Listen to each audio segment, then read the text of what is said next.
কালচিনি ব্লকের হেমিল্টনগঞ্জে পশ্চিমবঙ্গ রাজ্য কর্মচারী কল্যাণ সংঘের বিশেষ সভা অনুষ্ঠিত হলো, যেখানে সংগঠনের ব্লক কমিটি গঠন করা হয়। এখানে রবীন বণিককে কালচিনি ব্লক কমিটির কনভেনর এবং পার্থচন্দ্র ও ছিরিং লামাকে কো কনভেনর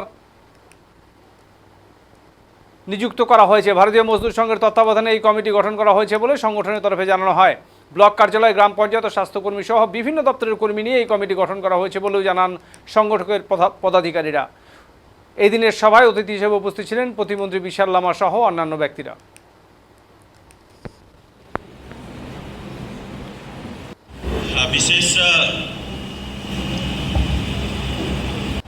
বিশেষ